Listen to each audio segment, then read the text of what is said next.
د همزې متعلق بحث شروع چې دې کې اول همزه قطعیه او دویم همزه وصلیه بیان شو. اوس په دې پسې اجتماعي همزتين بیانېږي. اجتماعي همزتين دا معنی چې دوه همزې جمع کېدل. بیا د اجتماع د همزتینو کلمه کې مرضی او کلمتینو کې مرضی، خو زمونږ بحث هغه په کلمه کې چې راځي، کلمه واحده کې. ځکه کلمتینو کې چې راځي په هغه کې څوک تسهیل کوي، څوک څه کوي، هغه بیا نورو روایتونو کې راځي. نو دا اجتماعي همزتین اولا په دوه قسمه دي، چې دوه همزې جمع شي او دواړه همزې متحرکې وي. دویم دا چې دوه همزې جمع شي، اولنۍ همزه متحرکه وي او دویمه همزه ساکنه وي. چې تفصیلا د دې لپاره 5 قواعد دي. څه شی دي؟ 5 قواعد دي. اول چې دوه همزې جمع شي په یوه کلمه کې او دواړه متحرکی او دواړه قطعی وي. دویم چې دوه همزې جمع شي په یوه کلمه کې، اولنۍ همزه متحرکه قطعیه وي او دویمه همزه وصلیه مفتوحه وي. دریم دا چې دوه همزې جمع شي په یوه کلمه کې، اولنۍ همزه قطعیه مفتوحه وي او دویمه همزه مکسوره وي، وصلیه مکسوره وي. څلورم حکم داسې دی یا قاعده څلورمه داسې ده چې دوه همزې جمع شي په یوه کلمه کې، اولنۍ همزه متحرکه قطعیه او دویمه ساکنه قطعیه.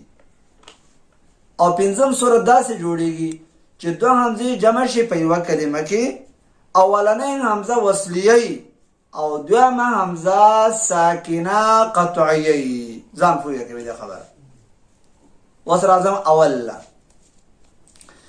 اول دا خبره واوره چې د دې 5 احکامونه یو شپږ نور خبرې ثابتېږي. یا داسې تعبیر ورکا چې د دې 5 قواعدونه شپږ احکام راوځي. کوم احکام؟ اول تحقیق واجب، بل تسهیل واجب، بل لا ابدال واجب، او بل حذف واجب، بل تسهیل جائز، او بل چې ابدال جائز. وس اولنې صورت اجتماعي همزتين داسې چې کله دوه همزې جمع شي او دواړه همزې متحرکې قطعي وي، د دې حکم دا دی چې دا دواړه همزې وا په تحقیق سویل شي. لکه اانتم، انذرتهم. د تحقیق مطلب دا چې حمزه په خپل هيئت د خپل مخرج نه د شدت او دارنګ د جمع د صفات او د لحاظ ساتلو سره صحیح ادا شي.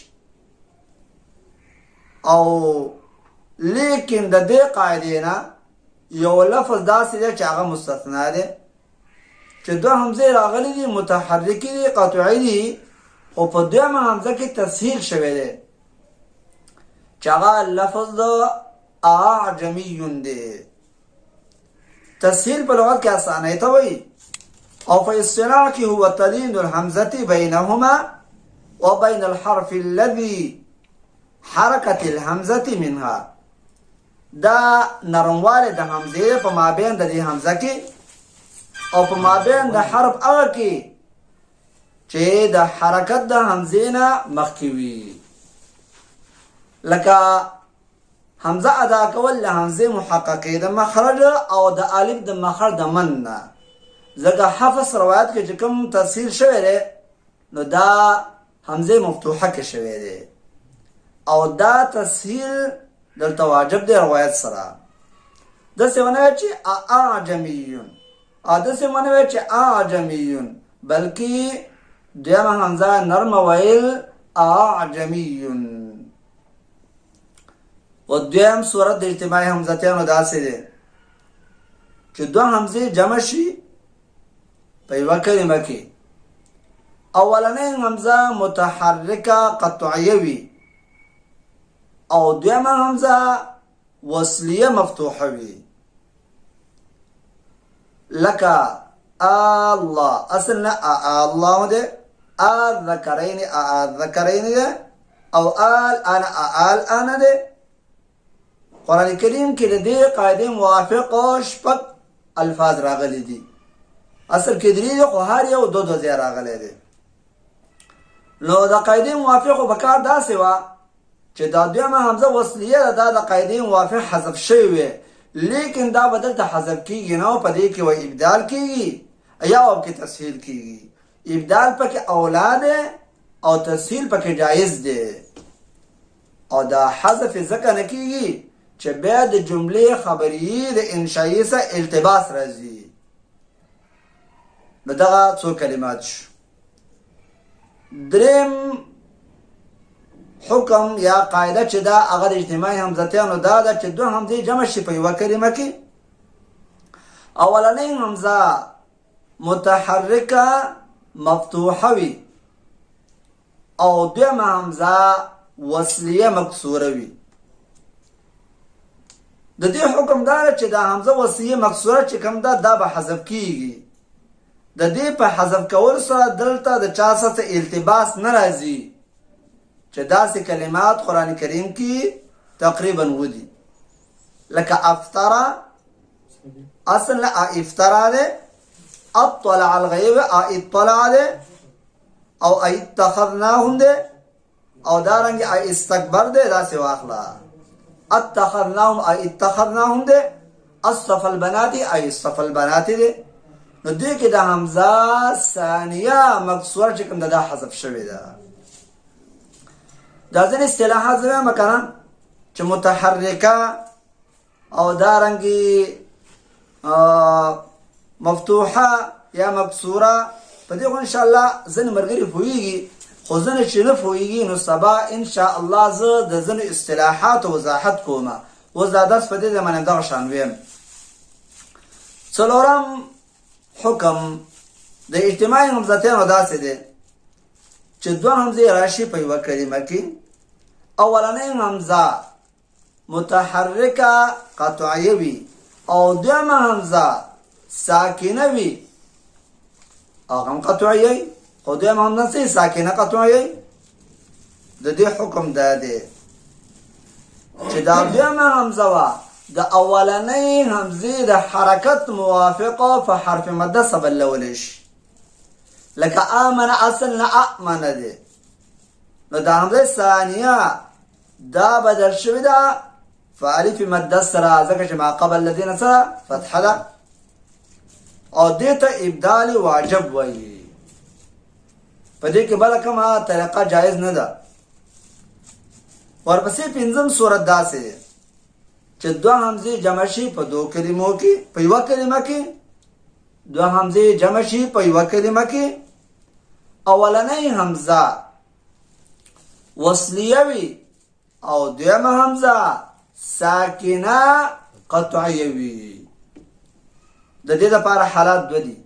کو چېرته د دې همزې وصلیې نه ابتدا کې د اولنۍ همزې نه، نو دا اولنۍ همزه وا په تحقیق سره ویلی شي، او همزه ساکنه چې کومه قطعیه ده هغه وا په حرف مده سبلولی شي، په داسې حرف مده سره چې به موافق وي د حرکت د ما قبل سره. لکه ایمانا فی السماوات ائتوني. ایتوني دی کو ته وقف کوې فی السماوات باندې، بیا به داسې وایي چې ایتوني په همزه ثانیه کې به تغییر فیاسه وبلږي. او کو چېرته ته وصل کې نو د قاعدې موافق و حرف دا همزه دغه چې دا همزه وصلیه دا و حذف کیږي او همزه ثانیه و په تحقیق سره ویل کیږي. لکه فی السماوات ائتوني. دا سی ویل به صحیح نه وي چې سړی و چې فی السماوات ائتوني په روانه کې داسې ونه کوي. د دې سره سره یو بل لفظ واورئ، هغه دا چې بئس الاسم الفسوق. دا اصل بئس الاسم الفسوق دی. لو قاعده دا چې الاسم کې د ال والا حمزه حذف کیږي ځکه د لام تعریف حمزه صحیح هغه حذف کیږي، بل لا اسم والا حمزه حذف کیږي، نو لام ساکن پاتش، نو لام ته کسره ملاویږي د قاعده موافقه چې الساکن دا حرک بالکسر، چې کله ساکنینو دو ساکنین ناشي نو څه وکړي کسره به ورکړي. دا د اجتماع ساکنونو یو صورت دی، هغه به ان شاء الله بخپل ځای راځي. خو ځکه لام ته حرکت کسره ملاو شو نو بئس الاسم الفسوق شو، یو حمزه د ال والا حذف شو بل اسم والا حذف شو. خو په دې کې به د بئس الاسم د لستور دوه طریقې دي. یو دا چې سره په بئس باندې وقف کې مثلا نو الاسم بئس الاسم الفسوق ویل شي، الاسم الفسوق، او دسم ویل شي چې په دې لام باندې کومه کسره د نقل الحرکت په صورت کې راغلی یا د اجتماع ساکنینو د وجه نه ورکړل شوې ده. نقل الحرکت اصل کې بیا په همزه قطعیه کې اکثر راځي په روایتونو کې، لکه قد افلح ځینې قراوی قد افلح، نو دا هم دلته را کسره دې ته عارضي ورکړل شوې ده د اجتماع ساکنینو د وجه نه. نو دسم ویل شي چې الاسم الفسوق یا الاسم الفسوق یا الاسم الفسوق. نو په دې کې دا خبره یاد کړئ چې وهم زاد ال والا حذف شوی بل اسم والا بل الفسوق او داسې ورځه. والسلام علیکم ورحمت الله.